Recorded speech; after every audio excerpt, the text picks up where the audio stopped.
Okay. Brilliant, thank you. Okay, so I am conscious we might all be joining and kind of approaching this session from sort of different standpoints and contexts. So this morning's session is designing for a climate resilient future. And your standpoints may be quite different. You might be feeling fresh as a daisy, eager to lap up lots of great ideas. You may be feeling a bit jaded after last night and hoping that this morning's session wakes you up a little bit more than the coffee you've just had. You might be in the first few years of your career and perhaps looking for a bit of confidence around designing for climate change and the climate emergency in order to kind of help you push for much more meaningful change on the projects that you're working on. You may be much further down the line in your career and been battling for years to push for more than the minimum and be looking today perhaps for equally a bit of reassurance and a sort of sense of quite how to make that big move. However you're feeling this morning, I very much hope that this session is for you, and we very much curated it with you in mind. For many years in the Urban Design Journal, we've had a regular piece called the Climate Change Global Digest. We've had a great team, including Julie Futcher, who many of you will have done the climate walk with yesterday evening, and we've curated and drawn from all sorts of work to try and give you the latest research, the latest guidance, and some of the sort of really groundbreaking case studies to try and sort of give you as much useful information as possible. Now, people often say to us that that regular piece within the journal is sort of a great resource and one of the things people really take a lot out from and apply in their work. They also, though, say we want much more on climate change. And so this morning is very much in response to that and a sort of plea for more evidenced interventions, more grounded inspiration and a real kind of sense of guidance and a sort of trajectory of where we should be heading. So we hear you and we very much hope today sort of helps within that. So my name is Jane Manning, for those of you that don't know me. So I'm a director at Allies and Morrison, but I'm also co-editor with Louise Thomas of Urban Design Journal. My career started out in environmental planning and campaigning, so I came fresh out of university and it was all about climate change for me. I started the first 5 years of my career doing enormous strategic environmental appraisals, writing all sorts of climate change strategies for local government and national government, and doing research on the economic value of environmental projects and investment. After those 5 years, I felt quite disheartened, quite frustrated in the lack of action. And I then turned to the world of urban design, retrained, and very much saw that about delivering change on the ground, being closer to the action. And I think, as Lord Deben said yesterday, you know, urban design is one of the most exciting things you can do. And certainly for me, it's been absolutely the right move and has felt like I can really do something with the sort of passion within me around climate change. Now, it's also, as one of the most exciting careers you can do, it also puts an awful huge weight on our shoulders. And at times that can kind of cause all sorts of anxiety. We can feel kind of conflicted about quite what the right direction to take is. Many of you that have been in the urban design world for decades will feel a sort of sense of kind of changing directions, sort of some false starts, and a real sense of kind of indecision at times, despite the sort of growing concern. Now, in many ways, over the last 20 years, the climate change challenge hasn't changed. The urgency has, though, and therefore, you know, as we've talked about many times in the journal, we are very much within the sort of last chance saloon, really, and so it is very much a kind of need to get it right and to get it right fast. We need to sort of put that kind of anxiety to the side and really sort of feel confident about moving forward. So this morning, I'm really pleased to have two genuinely inspiring change makers to speak to us. Zoe Watson was hoping to be here. She has come down with COVID, so can't be with us. But I assure you, between Tara and Rasmus, we will have a really genuinely good session. Both Tara and Rasmus have put climate resilience very much at the heart of their careers and all of their work. Time and again, they found the ways through all of the obstacles that many of us in the room have faced, and found their way through to delivering groundbreaking projects. And that's all the way from really big-scale transformative projects down to this kind of small-scale nudges. Their work is always impactful and many times award-winning. How we want to do this morning is to very much let them showcase their approach, their work, and then after they've both spoken, we will then have a really good debate, and I want to give a good amount of time for you guys to ask questions. So lodge those in your brain as we go. So first off, I'm really pleased to introduce Tara Gbolade. Now, Tara is an architect and urbanist. She's a former public practice associate, and so brings sort of experience of public sector as well as private practice. She's co-founder of the award-winning Gbolade studio. She's a Mayor of London design advocate and very much an expert in net zero design and deep retrofit. If I can invite Tara to stage, she's going to talk through regenerative places. So, Tara.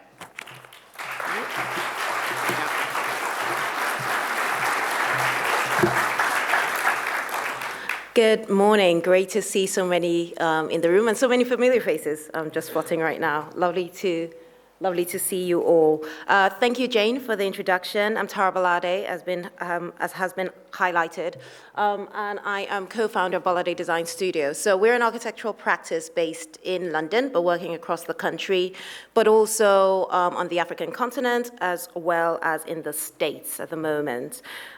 We set up our practice really with sustainability and regenerative design in mind from the outset. And just harking back to one of the points you highlighted, Jane, in terms of, therefore, the projects that we look at, we really have to choose our clients quite carefully because, in effect, it has to align, or the work we do has to align with the values that we see ourselves embodying and the ambitions we want to push within what we do. I thought it was worth starting with a little bit about roughly who we are. So our practice, as I say, is based in London, but we're very intentional about our team. Our team is quite diverse from different parts of the world, including ourselves. I had the great fortune of growing up in Nigeria and had the great fortune, therefore, of experiencing different cultures. I happened to grow up in the north of Nigeria, where I got to experience and live amongst Hausas, Fulanese. My family come from Gbolade, so southeast Nigeria. And then I went to school with a lot of southwestern Nigerians. So a real medley, if you like, of understanding different cultures, different religions, and therefore how different spaces are organized to reflect that. Moving on to the second image, which is really about tropical modernism, and again, how I grew up and seeing how architecture might have been translated from the West, from the UK, across to Nigeria.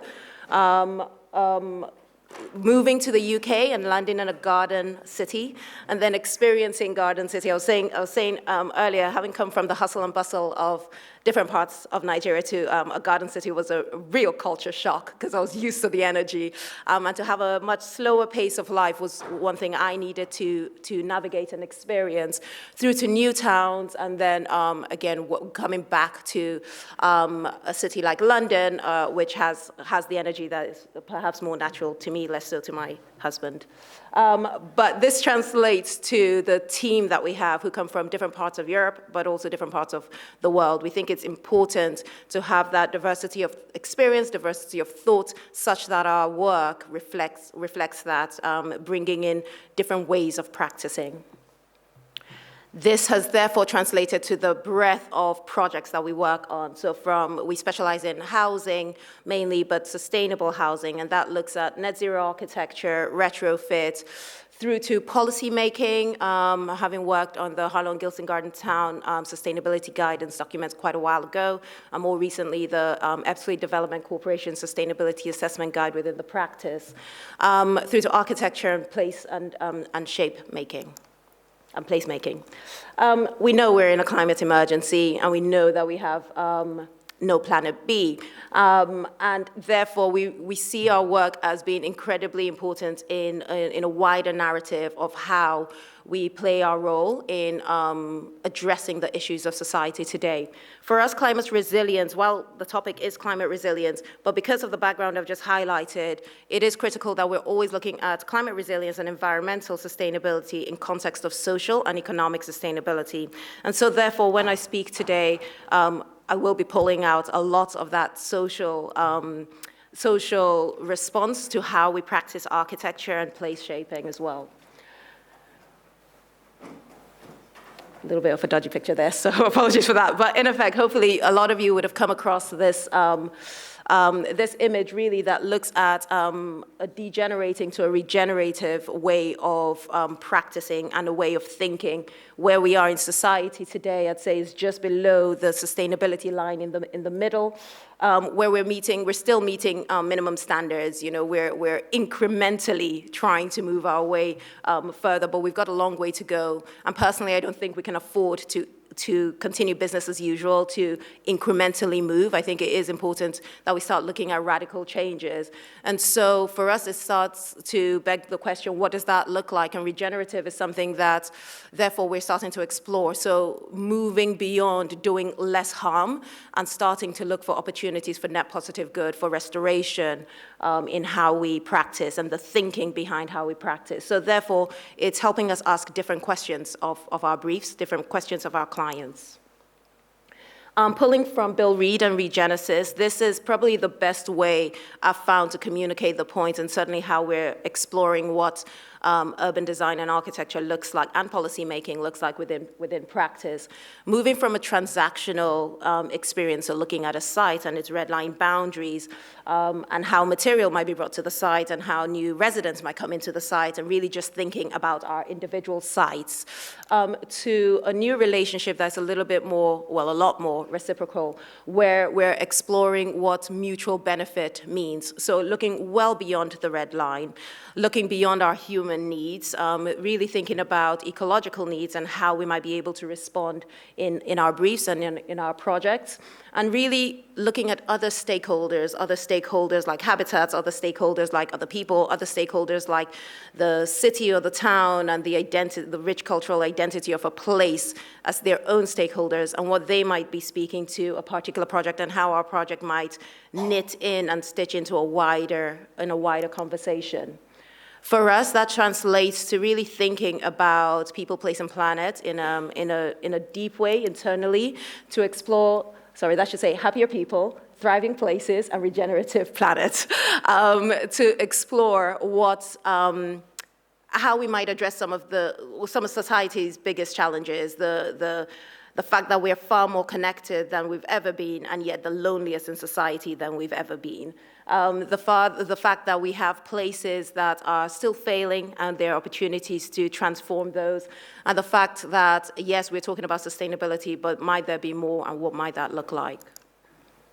Internally, then, we have started to codify this to a degree in thinking about adopting a data-driven process in how we explore sites and how we explore projects. So, for example, and we've got some clients in the room, actually, I think, so they will attest to this, really understanding what a place has, who the people are, what the percentage split might be between men and women on a site or in a place where new residents might be coming through, and therefore designing for that, thinking about safety in the public realm and designing for that, being intentional about understanding what the ground floor experience might be throughout different parts of a site, the edge to a site, routes to a site, and therefore designing for that. And of course, planet, I think we're far more used to the requirements, particularly because they're quantitative when it comes to sustainability and regenerative, where we're looking at maybe going beyond net zero. What does net positive look like, and what new standards might we explore? And I know I'm saying new standards in the context of, you know, we're just about getting our heads around our IBA standards and net zero standards that are coming out later in the year, or passive house standards. But it's been interesting to see as an industry how we've shifted dramatically from about 7 years ago, where we're still grappling with, we're declaring a climate emergency, and it was a lot of the work I did in planning, declaring a climate emergency, to translating that to what might that look like in real time to now getting used to these figures. So as an industry, we recognize that we can move. However, I think we need to move quicker and faster because our planet is dying. This translates to, for us, homes, for example, that have a better sense of health and well-being because of orientation and natural daylight introduced into this, into places, thriving places that incorporate safer streets. So I'll expand on the middle project in a second, Graham Park in London, and projects that really explore what net zero means. So working hard through the challenges of construction, through the challenges of timber tripling in price, through those challenges to still try and deliver high quality work for clients and eventually residents as well. So I thought it would be worth, I'll go quickly.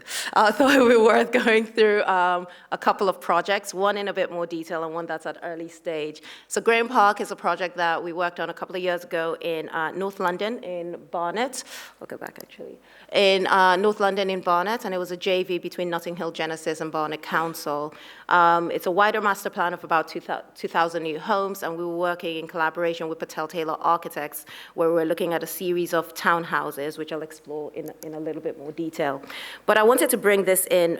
Richard Sennett is one of my favorite American sociologists, and he highlights within Building and Dwelling, this is the ethical problem today. Should urbanism represent society as it is, or should it seek to change it? I think this is an important question that we're all in the room grappling with all the time.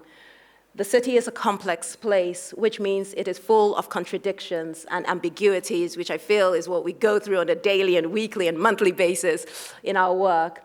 But complexity enriches experience and clarity thins it. And I think it's important to think about that concept of complexity enriching experience. While it might not feel nice and easy and safe, we recognize we live in a complex world. And when we don't lean into that complexity, we open ourselves up to so many unintended consequences, many of which we're living through right now. Layering this with, specifically for Graham Park, layering this with, I think a couple of years ago, the mayor launched the Safety in the Public Realm guidance, looking at women, girls, and gender diverse people, specifically also in the public realm. For us, this really was a call to action, going back to that question, and we saw our role here as an opportunity to seek to change what urbanism might look like, and I'll come back to why, because of the specifics of the site, with the view of looking at how we can enhance experience through complexity. And then finally, Leslie Loco, inspired by this piece, The Just City, where she writes about understanding what a just city, a just place might look like and feel like, and specifically really thinking about our places. And when we inherit cities that are unequal by design, our role really might be to lean into that and therefore seek to make changes, whether that be subtle or slightly larger, to make a difference in how people might live lives. So coming back to urbanism and architecture, the scheme, this is the master plan I spoke about earlier, so Graham Park in Barnet, about 2,000 homes, and we were, does this have a pointer? Yeah, there we go. We were looking at a series of townhouses that was going to address the church on the east of the site, but the townhouses was really the initial brief. Having visited sites, there are some existing homes or existing buildings that are in quite a poor state of disrepair, or a state of disrepair, and so they're coming down, they're being demolished for making way for new building. Having visited site though, and walking around, we're really struck that even though there were like unsavory activities around the corners of some of these areas, we were really struck by the beauty of some of these existing mature trees and the existing pedestrian path, brick-laid, and over time, tarmacked over, but some of that coming, the original laying coming through, and we thought that it was important to keep that.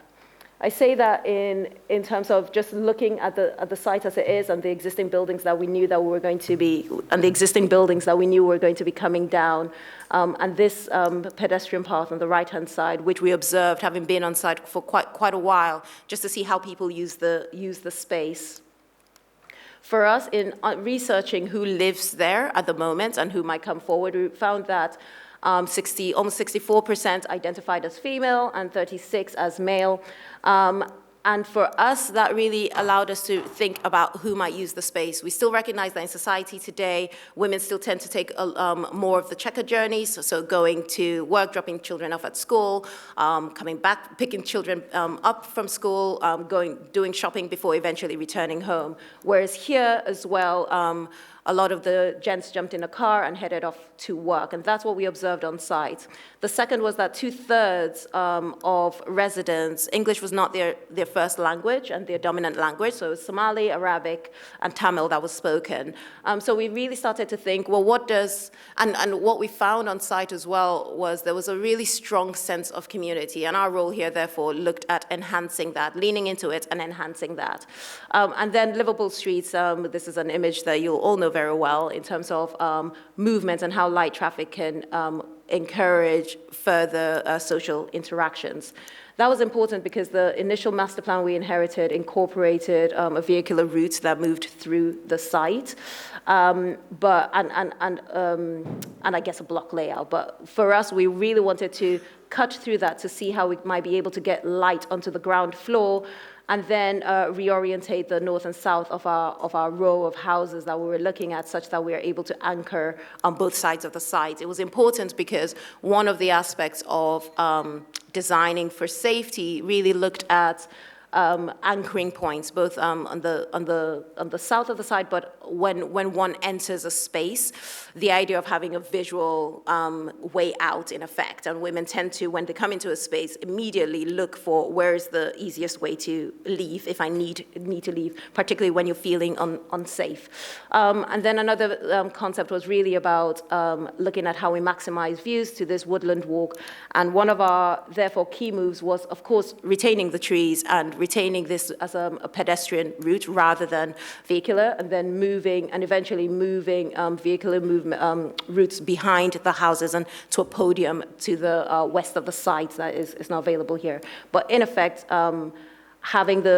retaining the trees as the key ecological move here and allowing the space to be used as a shared space, particularly after observing the different types of people and different cultures in this area. That translated to creating special moments, both in the horizontal plane, but also the vertical plane. So really thinking about space and how we make visual connections between the ground and a podium level, which sits behind these series of houses. But it also affected this idea of natural surveillance and passive surveillance really affected how we ended up reflecting the architecture so that we were maximizing natural views out, and therefore creating a shared space in the front, which critically for us retained those trees, coming back to climate emergency, retained those trees and allowed spaces for dwelling.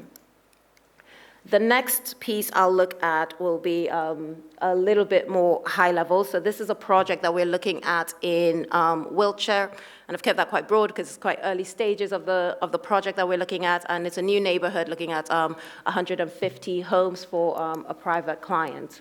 Again, coming back to Bill Reed, and if you haven't seen this book, you should, and if you haven't read it, you should, it's very good. But he highlights our role as architects and designers, where we're facilitators in a larger public conversation. Jane, I appreciated your points of, after a while, one can get jaded with the realities of trying to push change and challenge the status quo. But I really do believe that our roles as designers and makers of place and shapers of place, our role really is an advocacy role as well as a practical and technical role. So the idea of shaping larger conversations with the view that, that one can creatively navigate multiple overlapping systems, and coming back to this point of complexity, economical, social, ecological, and political. And for us, this kind of thinking led us to Disrupt Design, Dr. Layla, who has this really simple but really powerful diagram on the tools of a systems thinker. So rather than thinking linearly, rather than thinking about the policy we're about to write or the site red line boundary that we're trying to design for, thinking and working in silos, really thinking about the interconnectedness of how we might be able to design and layering ideas, layering challenges, layering competing themes and competing ideas, which are inevitable in what we do. Moving from working in silos, this is not an uncommon point, having worked both in the public and private sectors, moving from working in silos to seeing what happens, what emerges when we come together and collaborate, and not just collaborating, for example, as consultants, but the client team being part of that collaboration team and the end user, the residents being part of that collaboration process as well. And then critically, rather than thinking in individual parts, thinking in wholes. For this site that we're looking at in Wiltshire, we wanted to be intentional about looking beyond the physical site, its locality, the sort of town in which it sits, and think about the wider macro scale, really thinking about systems thinking here.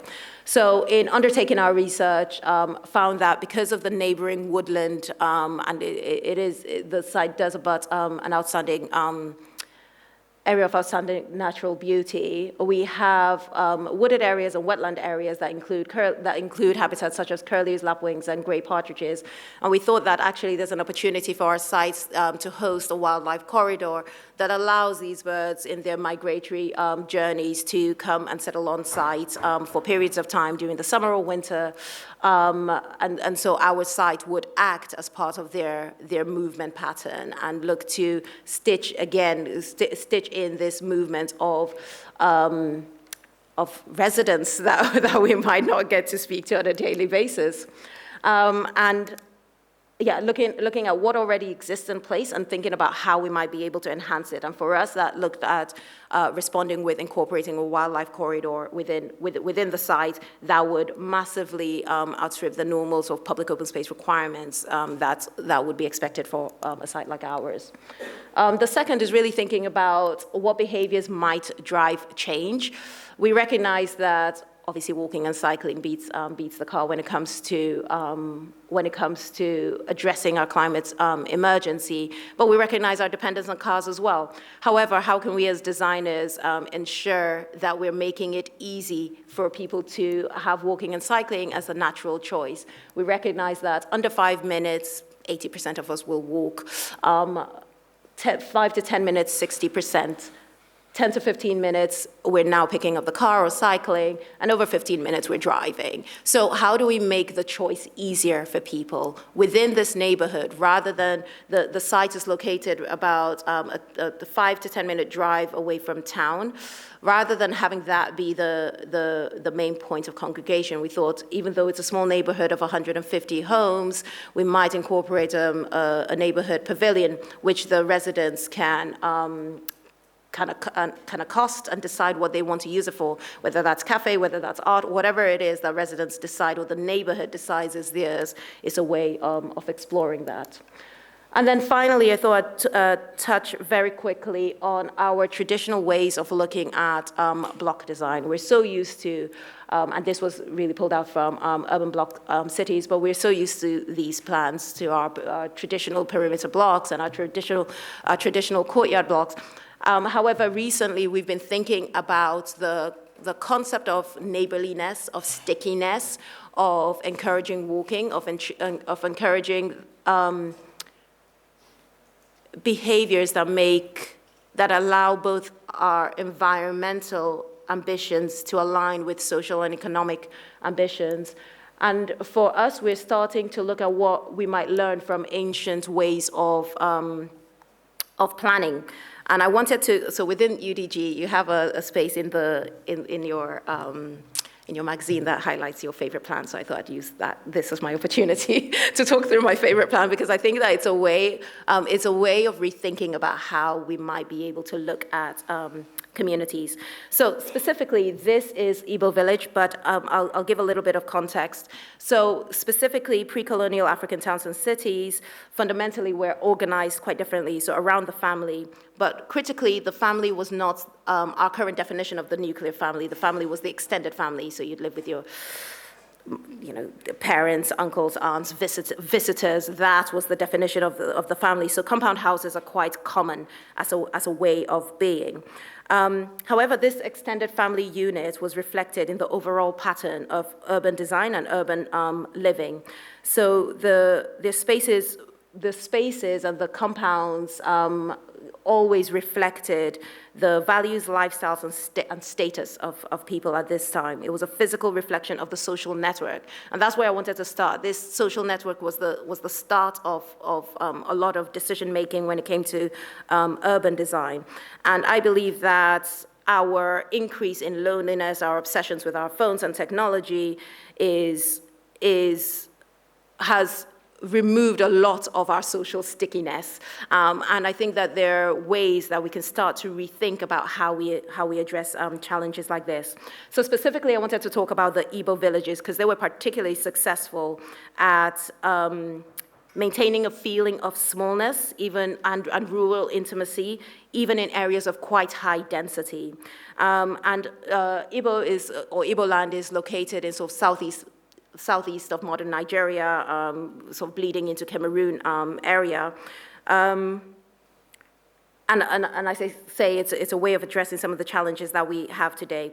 They were able to do this by achieving an astonishing use of space in terms of efficiency, using the cluster plan development. So all these are little compounds in effect, so little families, which are extended families. And the compounds would usually sit together, a family or an extended family compound, collection of compounds, which would lead to a wooded walkway. There might be an extended meeting family place where you'd meet another community. The Igbos are really known as being traders, so they would trade within Nigeria, but much more further afield.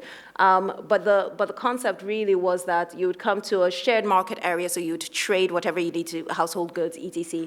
And then you'd have bigger market days, which might be celebrations of special events or religious celebrations. And that would usually happen in a central market area, which was larger, but it's not something you attended every day.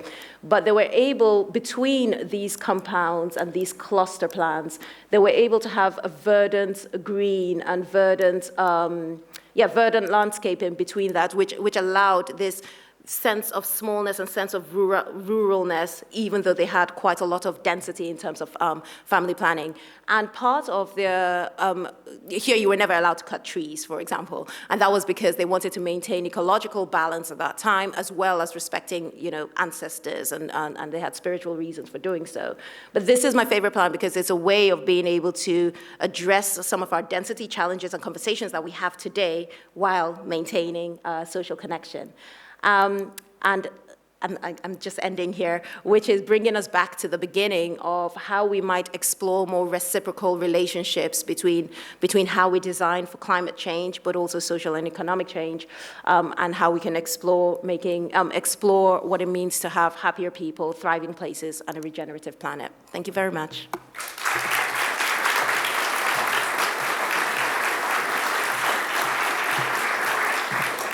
Oh, fantastic. Thank you, Tara. That's brilliant. And we'll really look forward to coming back to that in discussion. So next, I'm really pleased to introduce Rasmus Astrup. Rasmus is a landscape architect and urbanist by background.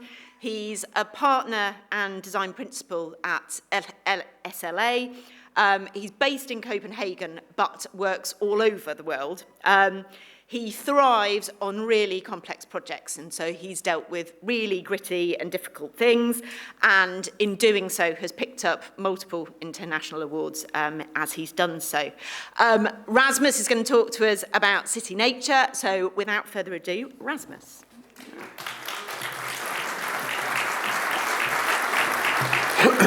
Thank you so much. All right. So in terms, so the previous slide was the name of my firm that I am part of. It's called SLA. We are from Denmark. So am I. And I'm very happy to be here today. So thank you for the invitation. My slides are about cities. I'm a landscape architect by heart and education.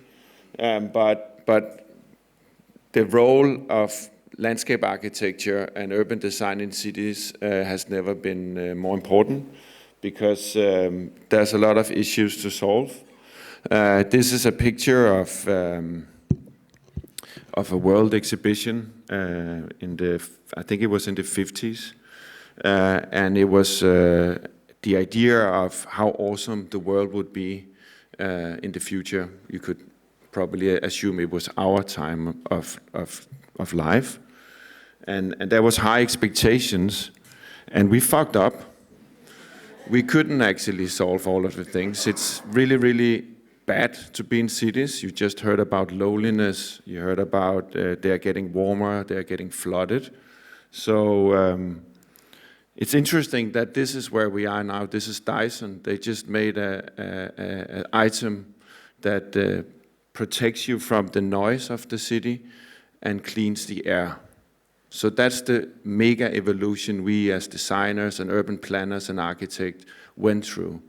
I'm not saying that everything is bad, but there is goddamn a lot to solve in cities around us, and I'm happy to hear effort like the efforts we just heard, but I think it's crucial and interesting how we went so wrong. And that's lucky if you own a business like mine, because then you can solve it for clients and cities around the world, at least if they're willing to, because the urban heat, that is a big issue, the biggest solution to that is actually to plant a lot of trees and avoid having too many cars. Cars are probably 3 degrees of, if you hold your hand behind EV cars will change that, but still cars and buildings are heating up our cities. The air pollution, we are working on Earl's Court, so again, things are happening in a good way. In Earl's Court, we are measuring the air pollution and finding out how to solve that, so things can be done. The noise is essential. Noise is interesting. Noise is psychological. So if you are having a fountain or the sound of a frog or a bird or something next to a noise, it suddenly can reveal a more pleasant atmosphere inside of you. But noise is certainly essential. And then, of course, flooding that we work with in all of our projects. So how do we do that? Well, I call it rewilding cities. I think cities lost the fact and understanding. You saw that under COVID when all of the pictures were shared with goats that walked around, wild animals, and they were shared. We were all sitting in our homes sharing social media posts of the animals that were out there because we were not allowed. Suddenly they came into the cities, and it's like, it should be normal. It's just because we made a system so they couldn't be there, but it's very, very normal for animals to be in the environment outside of the cities, and we just haven't invited them in. This is a project in Paris. You can see Montmartre up there, where we are working on a big rewilding, and that's a project that we are looking forward to, and it's a city that has the lowest amount of green space in Europe. It has the highest amount of pollution, but actually it had the lowest amount of green space, because funny enough, the first time the megacity had a female mayor, things changed a lot, and Mayor Hidalgo, she forced sustainability and socialism into, the developers hated her in the beginning, but now she's very treasured because she brought Paris to a new level. This is some of the things, if you can see here, the amount of I know she didn't invent it, the 15-minute neighborhood, but she certainly implemented it. And the removal of cars, the pedestrianized city, the trees, and recently Paris made that one. So this is the previous ring road that was one of the most polluted areas, and it worked. Her effort actually brought cleaner air to the future generations of Paris. So you can change the environment, and she's probably one of the best ones. And in this project we do the other thing that is needed, of course, maintaining as much as possible of what's already out there. So this is a transformation project. We are preserving all of the structures as much as possible, using them, retrofitting them. This is an old train renovation facility, and using it for stormwater management, just embracing the post-industrial character, which is essential. And then, of course, the other work that we do is working with the buildings. Working with buildings that starts to perform like a landscape. They are probably the biggest influences. This is a project with our good friends from BIG in Copenhagen, the ski slope, where we didn't do the ski slope, and BIG won the competition, but we did the landscape in a friendly invitation from BIG. And I just want to say that it's a waste-to-energy facility, it's a roof, but it actually performs like something else. And I can tell you that because it is really nature. And it's interesting, and we are nerds, so we studied Humboldt. This is the highest mountain in Copenhagen. It's 80 meters high, so it's not really relevant to show Humboldt, but these are my colleagues. We are an interdisciplinary firm, so we have biologists, and there was 122 new species on that roof 2 years after it was inaugurated. So nature brought its own thing there. And I think that's some of the most amazing thing as a landscape architect, that I don't control it. I can put some seeds in, and then I need to leave it up to other living creatures to take over. This bird is a bird that likes hills. And it's one of my colleagues who took that. You can see the plastic from the ski slope. You can ski down that mountain. It knows, I hope, that it's not a hill that it's landed on, but it still voluntarily ended up there because it accepted it as a habitat. And this is what we call city nature. Because we are in UK, and are you gonna do something like, yeah, okay. So I thought I wanted to show a project we are working with allies in Manchester. A very amazing transformation again of the previous university site. It used to be called ID Manchester because of the word innovation. I will come back to that meaning of that word, and then now it's called Sister. Manchester is beautiful. I think so, at least, and this is. It used to be a water city. I think you can probably trace it back to the Roman Empire of how they placed the first civilization there because of waterways. And this is how intelligent we then find out in the 70s that we should treat our waterways, because we became so smart, as you saw in my beginning. We let the river Medlock that goes in Manchester into a culvert. And we started questioning ourselves, why the hell did we do that? And I think it's because if you go pre that, there's probably another time where it was a very pleasant area, but in the in the industrial Manchester, it was the backside. It's actually a thing I noticed. I was in Leeds yesterday that I couldn't run along the river because all the buildings don't have a promenade. In other places of Europe, we always have the promenades next to the rivers. But here, it's kind of you turned your backside into the rivers. And then we became so smart, so we modernized the world and put it into a culvert. And we then said, well, as I recall it, the name of this project was Innovation District. So shouldn't we, dear client, try to push the boundary and do something? And they were willing to. I can't promise you that this will happen. It's still requiring some funding. But nevertheless, we were like, well, the dotted line is the culvert. If we don't do something now, it will never happen, because that culvert is on the most important highway in Manchester. So now is the time to bring back the physical link. And it's on this street that is even called Waterway. I mean, hello, boom, boom. It's kind of a no-brainer. But so this is how we sold it. But to the ones of you who asked, I heard there were some students. I think the thing that I wish I learned in school was how to communicate. the biggest challenge of architects is that they talk to everyone else like they are also architects. You're never going to work for an architect. You're going to work for somebody who's within finance or politicians or something else. You will also work for some architects, but my best advice, even to the ones of you who did finish your studies, is to think about how to communicate, because that's what I practice the most and try to enhance. And for this client, they were like, what a great picture, but okay, whatever.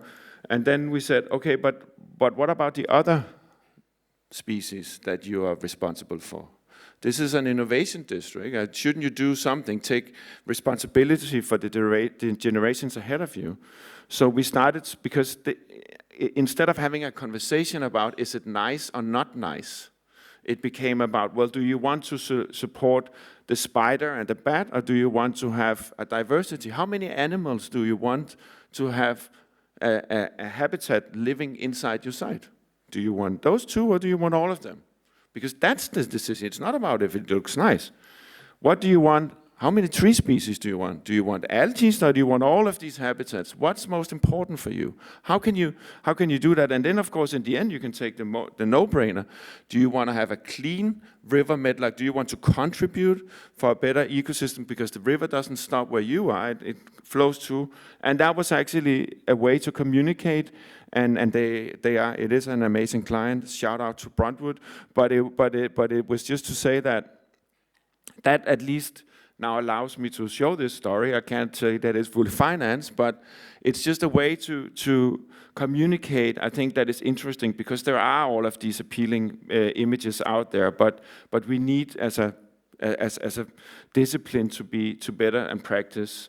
And one of the other places where I work a lot, also with allies actually, it seems like I only work with allies, I don't, but it's in Toronto.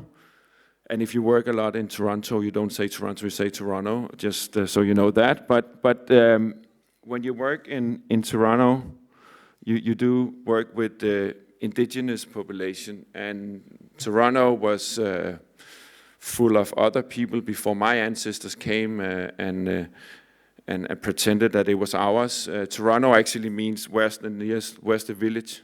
It was the way that they came to the land and asked the indigenous population, Toronto, because they wanted to trace all of the villages. I don't want to open up for all of those stories, but the thing that really touched me when I work with the indigenous designers, and we are not just working, we are collaborating, is that every decision you make needs to be made for 7 generations. And you are at the pivot point between 7 generations before you and 7 generations ahead of you.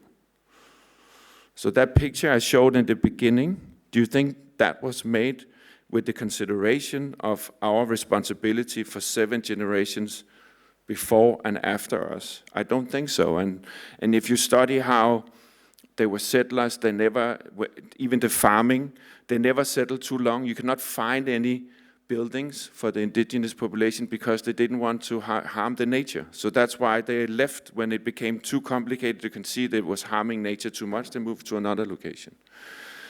So we are working with them on a project in the city, high-rise, but still trying to work with the values that they represent. And Toronto is good with biodiversity. They price the ravine systems for billions of dollars. So that's also a help. We made this proposal and just jammed in a community forest in the middle of it. We even put so many trees on the renders that the architects got a little furious. But anyway, we believe it's the right thing to do.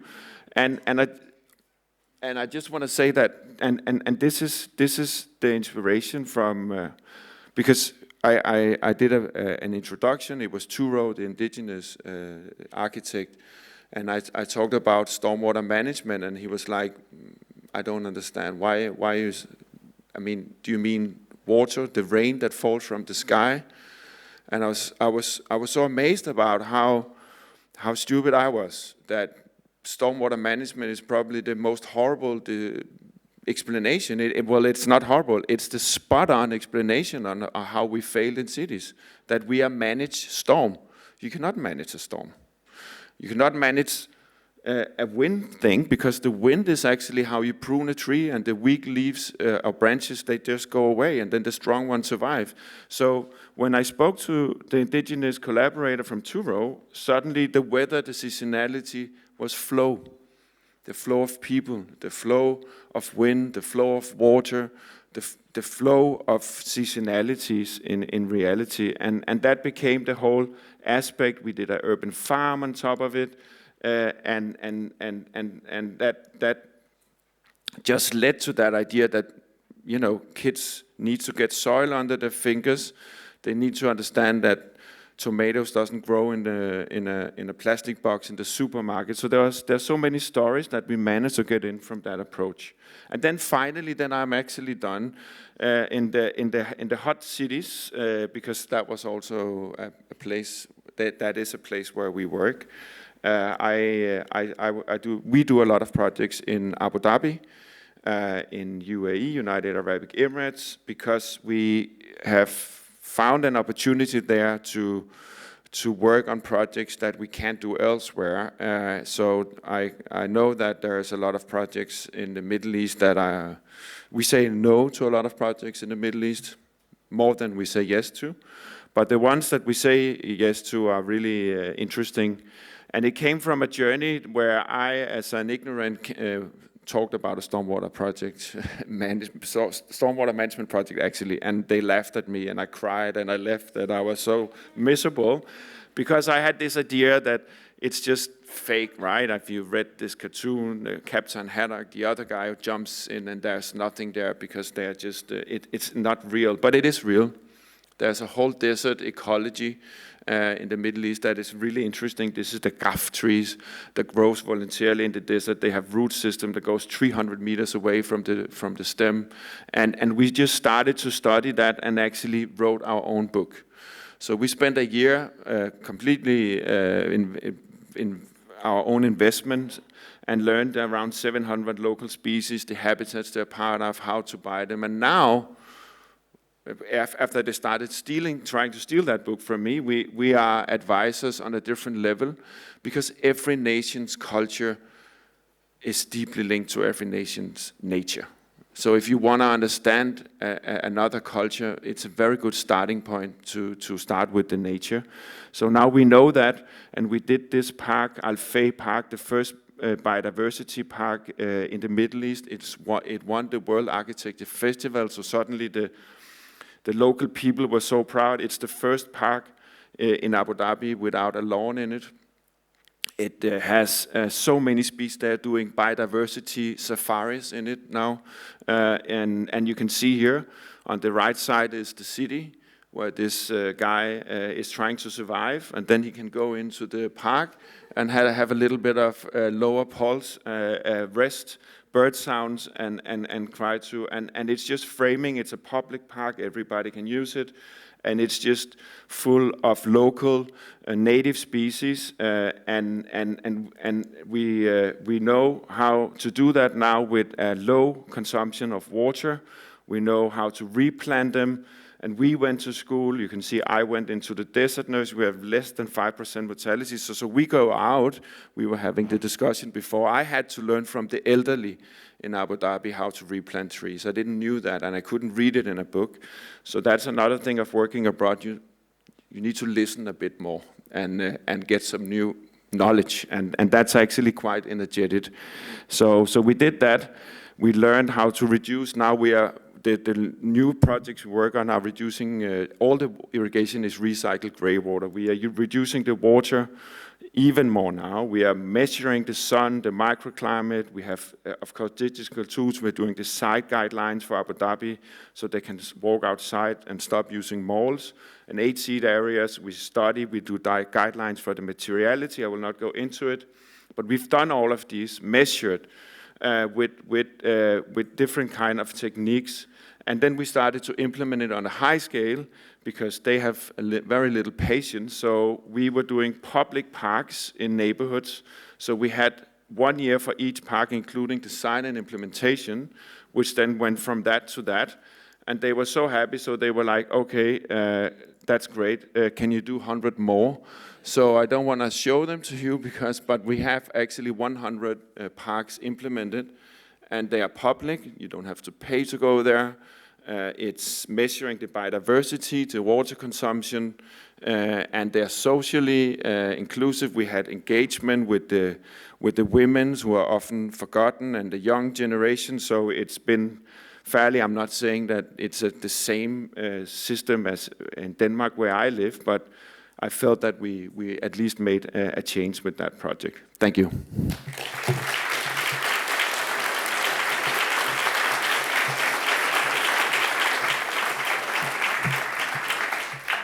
Ah, fantastic. Thank you, Rasmus. Right, so we have got a good 25 minutes to have a good discussion.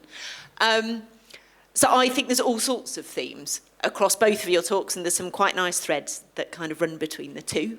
Culture, I think, being a big part of thinking quite cleverly around resilience. I've got a few questions to kind of start us off, but I want you all in the audience to kind of have a good think, and then kind of Richard and others will come and grab questions from you. I suppose, firstly, for Tara, but Rasmus, you can come in too. I think, there's a real sense of that sort of pressure of designing for net zero, that sense of kind of we have to do things differently and fast.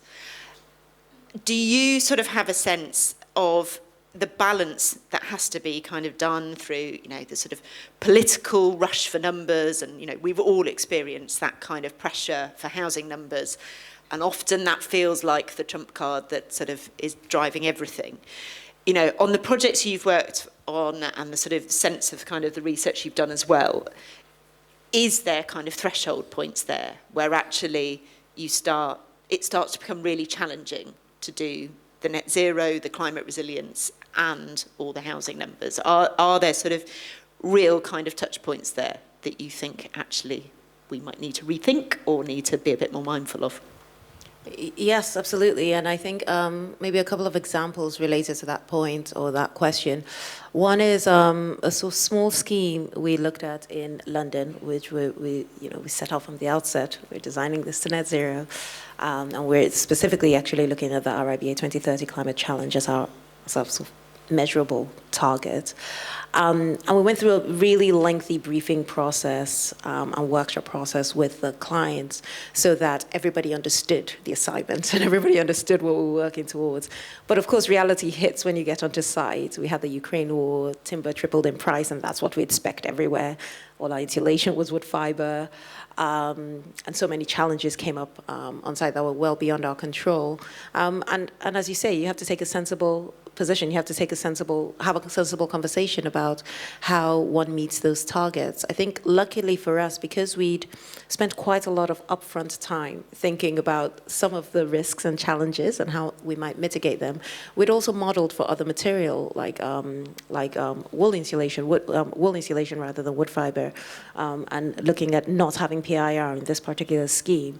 And we'd undertaken all that work such that we knew that where there might be challenges, we may need to fall back to something else. And we were able to do that in parts within that particular project and still keep wood fiber in other parts where they'd been bought early on, thankfully, on site. But it's always important to have that conversation. And on the other side, on the other end of the scale, we're working on a lot of retrofit projects at the moment, which is, retrofit at scale, trying to upgrade as many homes as possible for a lot of our housing association clients. And there the target is just EPCC. That's the target. But we understand the challenge there because they're looking to upgrade as many homes as possible. If we're looking for EPCA, if we're using that as a standard, but anyway, if we're looking for EPCA, we'd be working on far less homes. So we understand the challenge, but we feel like, coming back to our role as advocates, we feel like our role and responsibility still includes challenging the client. So even if we're working on, say, EPCC as a target, and we could change a light bulb to an LED, low energy lighting light bulb to move us from a D to a C, we will advocate for changing the windows because we bring in other arguments. Well, there's a child sleeping in this room, the timber is rotting, you're going to need to change it as part of your capital works program in 2 years or 5 years' time. Why don't we do that instead? And you improve. So I think for us, it's really important for us to understand as much as possible the whole story and our clients' wider ambitions beyond our initial assignment, because we can feed into the wider decision making. And there they did change the windows to move things along. Yeah, I mean, I think that Tara and I think your studio is an example of they can make all the policies are essential. The mayor of London made the biodiversity net gain, so actually he kind of took over from Hidalgo in that level, but it doesn't make it. It doesn't implement it. It needs pioneers like the woman sitting next to me. No, I mean so it doesn't stop. You just explained the process. You gave it. Then you met that project, then the problem. Then you've had that. So I love hearing that. It probably sounds exhausting. It is, but it's passion that drives it. Otherwise, you will not accomplish what you have done. So I think something is changed, yes, but what never should stop is what we can bring into that equation. Personally, I'm starting to look a little bit on the other things that is not mentioned. I was very honorfully, I'm very proud of that, invited to be guest editor of the magazine for the Canadian landscape architects, and the subject is natural capital, because the real issue is that we now need to price it on windows and tiles and all of the things that we use, but nobody is pricing the other things. Why the hell when we tried to do the river revitalization in Manchester, we couldn't price it with the net gain biodiversity system, because there's actually not a system for how you bring a river back from a culvert. What the fuck? That should be like an explosion of points, right? So, but it didn't happen because, so there's still things, because it's not priced. So the whole problem is that we are not pricing the thing that is hurting, that the windows and the tiles and the cars and all of the build industry is actually jamming to death outside of the city, the nature. So if we start pricing that as well, it's actually where some of the biggest wins, I believe, can be accomplished. No, fantastic. I was kind of very struck, Rasmus, and we sort of talked about it a bit before, of there is a kind of, many of us in the room will have a whole stock of precedent images of public spaces that we put in, whether we're doing urban design frameworks, master plans, and they come out and out again. And they are about, their main purpose often is about raising the ambition and raising the bar, and it's about kind of design quality. But often they are of a certain style, they're quite pristine, they're quite controlled. Embracing nature, and a lot of the images that you showed are perhaps quite different to those precedent photos that we all lean on day to day. Is there a sense that you think the aesthetic and what precedent we're using perhaps needs to shift to better embrace what we're actually aiming for in terms of the kind of climate resilience? Is that a thing? Yes, there is definitely. There's and it's a global thing. Of course, you are very. You like your cup of tea and your little stone edge and the trimmed lawn with some sheep on it and some garden in front of her, and maybe taking it too far, but it is a bit garden-ish, even in Lake District where I like to wander around. There's always some man-made in the picture, or in my horizon at least. So I think you need to work a little bit with that, because every time we say that we want to do city nature on our projects in London, I'm pretty sure that the collaborators don't have the same picture inside their head as we have. But don't to worry, we did the same in Denmark when we did one of our first projects that I didn't have time to show today. the maintenance guys in the city was like, that's never going to happen. Now they did it. The park that you saw in Abu Dhabi, they were also like, we can't use these trees. All of the native trees in Abu Dhabi have thorns. And all of the volleyball, they were punctured. So we learned a lot because, and they are afraid of kids getting scratched by tree. I mean, so there's a whole interpretation of what nature is because we trimmed it so long. And I think I want to say that one of my favorite examples is exactly from Al Fay Park, as I showed from Abu Dhabi. So it's been awarded a lot. So there was a lot of articles out there, and then the guy who maintains it wrote a letter to the municipality because it works. So there's a lot of beehives. So all of the people that use it, they complained and they wanted them to remove the beehives. And then he wrote a letter with me, CC, and saying that he read all of these articles with me, saying that this was designed for bees and butterflies and birds and not just for human beings. So how could he remove the beehives? And that's because we are scared of the bees. And next to Al Fay Park is a fucking 6-lane road on each of the 4 sides that gives you kids cancer. She dies immediately if she steps out of the curbstone, and we are not scared of that. What the hell? We are scared of a bee, the pollinator of nature, and I just think that you can take it there, you can take it in Copenhagen, you can take it. It's a global thing. We lost our connection with nature, and when you lose that, you also lose your connection with yourself. Yeah, very wise words, Rasmus. Okay, right. Shall we take some questions from the floor? Do you want to raise your hand if you've got a question? Okay. Yeah, brilliant. Fabs in the second row would be fab. Thank you. Is it working? It is working. Thank you very much, both. They were fantastic talks, and it's so wonderful to have you here.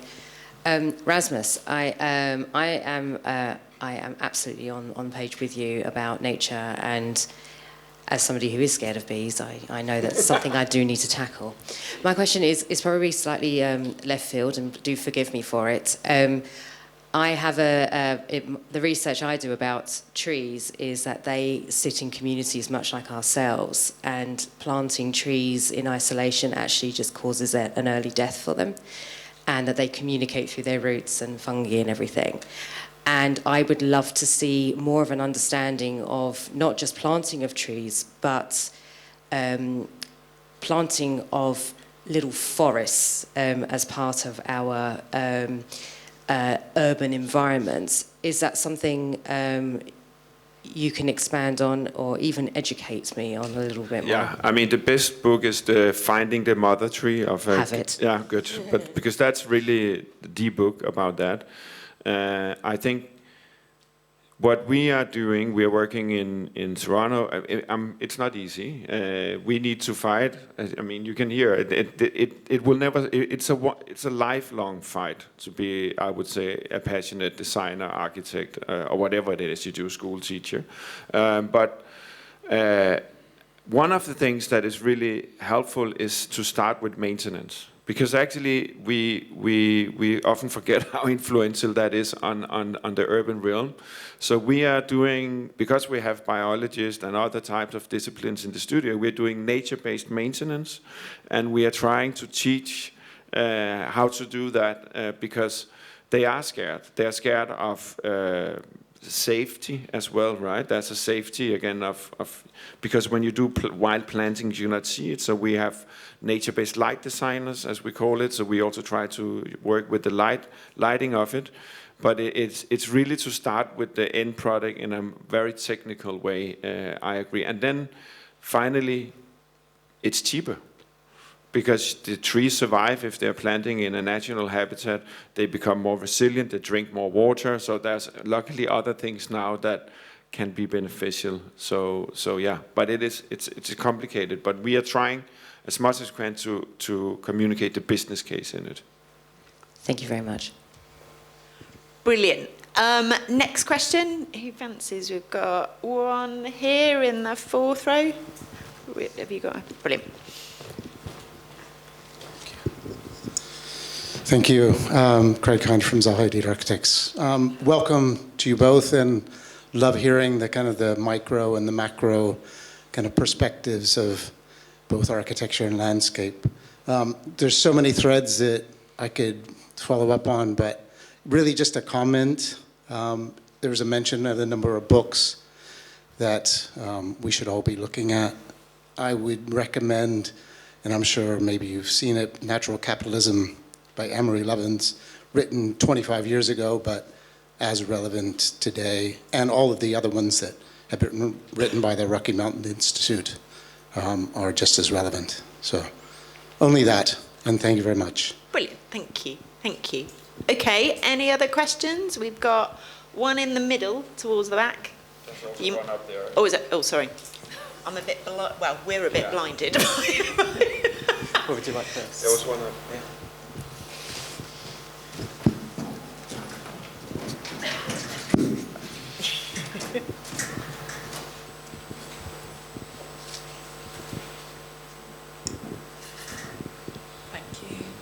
Thank you. Thank you to both of you for an amazing call to arms. I just wanted to pick up on the point, Tara, that you mentioned about complexity and versus clarity.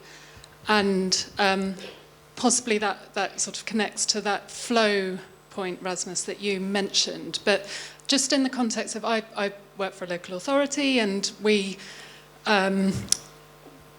there is a limit to what we can ask for and what we can control, and I think actually thinking about the fact that it may be good to not control some things. So I just wonder if you had some thoughts on kind of where to control, where not to control, and where to bring that complexity in. Thank you so much. I think it's an interesting question because I think we're always blurring the line of where that starts and ends. I do think policy is a really interesting one. Sometimes we're so wedded, and positively, not all LPAs are made the same. Some you're working with people who have more open minds beyond this is what is policy compliant. And when we go down the route of this is what is policy compliant, which is important, obviously, but we close ourselves. We close ourselves to opportunities that can make a space feel more intimate, a street feel more intimate, because we must meet our 20 meters back to back, for example. So I think that there's a real art in allowing design teams to work collaboratively with a local authority, because if new ways of thinking are able to come forth, then I think that should be allowed, and that should be discussed, and that should be expanded upon, and that should be encouraged. And planning officers, again, sitting on the other side as well, planning officers have obviously the power and the opportunity to be able to even push ideas further. That's maybe where I'll stop there. That the line blurs, but I guess the point is I don't think we should be afraid to lean into it. We shouldn't just say this is policy compliant or not. We can have deeper, more layered conversations about how we engage, and see how we can draw from sitting in your chair, see how we can draw developers in, see how we can draw designers in to push ideas further. So if there's a nugget somewhere, actually, how can that be expanded within a site or beyond a site? Because you have the great privilege of seeing the wider city, the wider council, the wider neighborhood, which a project team might only see their own red line. So I think thinking in that lateral context is quite important. I think there's the job that you need to do, and then there's the reason why you do it. You need to work more with people like her. You need to find your tribe, basically. And that's how I survive in this world, that I try to, now I find a new one that I hope I can be in tribe. No, but I mean that, and I mean that, it's like how, there are so many things that just happens because it is the rule and that's the system, and then there are people and you drown if you don't find the other passionate people out there, and that could be within your own organization, it can be externally, it can be through social media. So I get my energy from others who has passion, and that's helping me a lot. No, thank you. I think both your answers, for those in the room, and many of us will be kind of involved in design codes, we've sort of seen the system in the UK, and particularly the world of kind of planning teams, moving much more towards clarity and absolutes and, you know, coding everything in order to kind of make it absolutely clear. And that's about, in theory, giving developers much more confidence and kind of clarity through the system. But I think, you know, your points around, you know, there are ways of coding, and there is way of writing a code or illustrating a code that gives some clarity about the direction, but that kind of, you know, the sort of doing your job, but kind of doing why you're doing that, the sort of the rationale that you clearly state alongside that code is about allowing that flexibility and the kind of innovation. So yeah, there's definitely sort of real kind of threads in there. Other questions coming up. So we've got a few on this side. Yeah. Good morning. Again, from a local authority kind of perspective, how do we distinguish between greenwashing and actual meaningful urban greening? What tools, resources, help can you kind of provide us in understanding that? Okay, I just got past the mic back here. Yeah, there is a lot of greenwashing out there. I think green is actually a color. So when we often get asked, do you want to do some green around the buildings, like why not yellow or red? Or I mean, what is your favorite color tone today? So I hear you. It is a thing. There's a lot of green plantings and buildings and this that. So again, that's where I have to say I also love policies actually, because they are helpful. They are, and you can use them as an argument, but on top of that, it's also about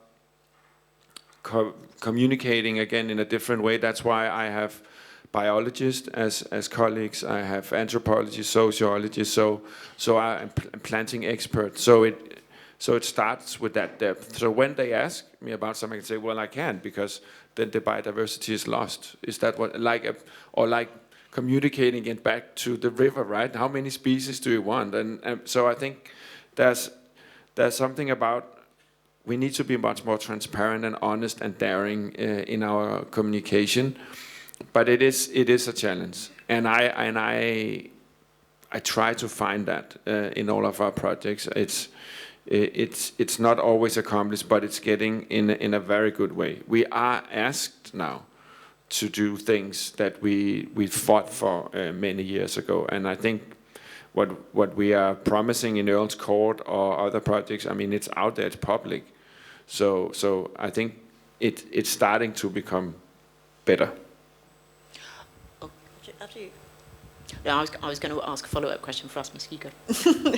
I think having written policy, having written design codes, I think it's obviously policy is important, is critical, but I think it only acts as a starting point. I think we need to move to a place as an industry where applicants, for example, are demonstrating better. So yes, there is greenwashing. We probably need stronger mechanisms in place to ensure delivery of what has been designed or what has been purported to be designed. And there are local authorities who are trying to do that. I know that as well. There are local authorities who are trying to explore that. But I think we also need to encourage more applicants to demonstrate how they've gone above and beyond policy, how they've gone above and beyond a sustainability assessment guide, which might be targeting net zero, but really we can have developments that come in to be net positive. But they have to demonstrate that as well. There's a big challenge in our industry about skills shortage, and we're all, as an industry, upskilling ourselves in the direction of travel. But like I say, compared to, say, 2018, there's been leaps and bounds, but there's far more that needs to go. But there's room for conversation. In my view, there's room for conversation. There's room for challenging the status quo. Nice. I want to ask a follow-up on the greenwashing bit, because I think, there's the kind of greenwashing bit. We also, as urban designers, hear a lot about landscape-led master plans. And that is a phrase that is used a lot. And I think it's a question that Rasmus would quite like to answer, of what is a landscape-led master plan, and can a non-landscape architect lead one? No, hell no, they can't. I mean, obviously, that's the biggest issue, that all of these companies now do landscape-led. It's like, okay, they used to be led by architects, and now you're just taking my title and putting it, so no, I believe that. And what is a landscape? I think it's good that it's there. I heard it the first time for Earl's Court, and we were invited in as landscape architects, so I think that was pretty awesome. And I think it's overused now, and it's killed, and not by the landscape architects. It's the other ones who claims that, But what is it? I think the project that we just saw, where the solution was not the building, it was the community. To solve that for the community, you needed to understand the urban space in front of them and how they commuted between. So, for me, that's landscape. That's thinking broadly, understanding how the outdoor works with the indoor. So, the intention to start development plans outside of spreadsheets, but actually understanding, it could be microclimate, it could be how people commute, where are the existing trees, where's the flooding, is good. And I see that more and more, and I see that more and more in our master plans, that we can start with other values. So I think it's a word that is a bit misused, because everybody just claims, like, that's why also the green was, right? It's a buzzword, and then everybody steals it. But the fully meaningful understanding of a project from both the urban realm, which we saw an example of, and what we are trying to do, is the right path. Brilliant. Okay, one more question, or a couple maybe we might have time for. Maybe sort of in that corner, kind of. We've got one, yeah. Hi. One of the big concerns amongst residents of new homes and issues for them is high maintenance charges that they're expected to pay for the landscape and public realm around their homes. So how do we educate the public about the importance of landscape maintenance, but also show them the reasons why certain areas of the green space need to be left wild, when they just expect the grass to be mown and for them to have their smart British neighbourhoods? Yeah, no, it's two parts. It's never stopping doing what we are doing right now, debating it, and not with architects, but with other people, the real people, the communities, as you could hear before. That's one thing, to change the perception of what is a good landscape or urban realm, because that's a big challenge. People don't understand it. Secondly, it is cheaper to maintain. It brings them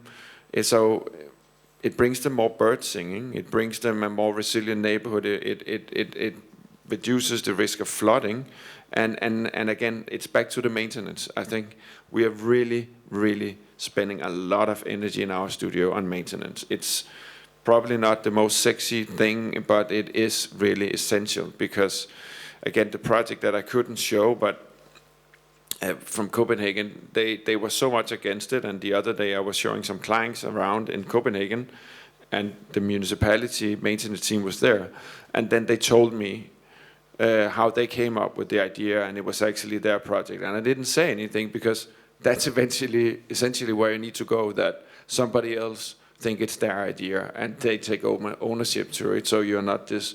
So the answer is to keep pushing, keep communicating. Communicating is one thing, and then also understanding that it is a business case. It really is. We can't do lawns and high stem trees anymore. It doesn't work.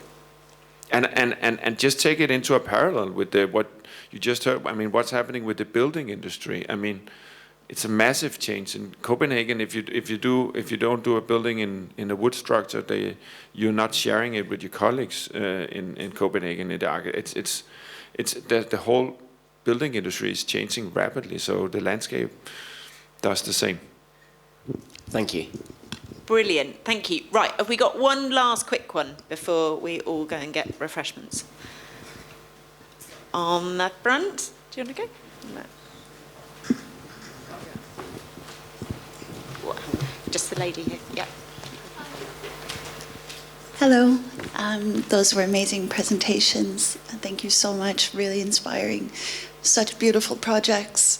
But the slide that you pulled up with the 100 parks, it immediately got me thinking about how I've moved to the countryside and I have no idea how to grow anything. I don't know what soil to use, I don't know how to prune, I don't know what I'm doing with the plants in my garden. And I would love to, as a community member, like get involved in these kind of projects. And do you work closely with communities? Do you get people involved in teaching people how to maintain? And do you, like you say, you focus a lot on the maintenance of the projects, but do you have like ambassadors and local people who could get involved, not paid, but on a volunteer level?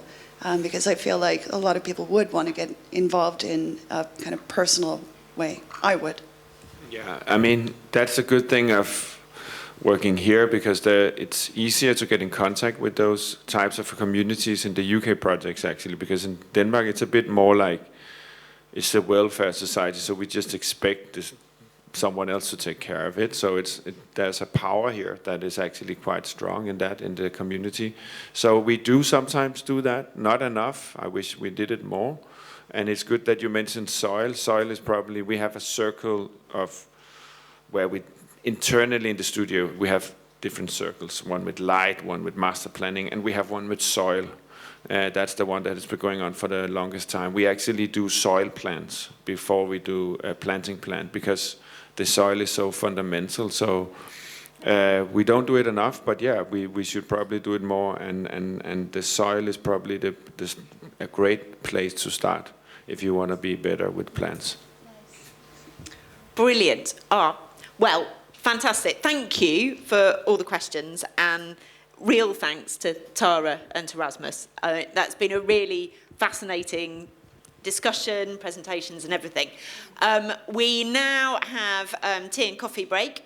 So as Paul said, like if you're in the front 6 rows, perhaps go to the downstairs one. If you're in the back 6, perhaps go upstairs, just you might get there a little bit quicker. Richard or someone remind me, when are we back here? Is it?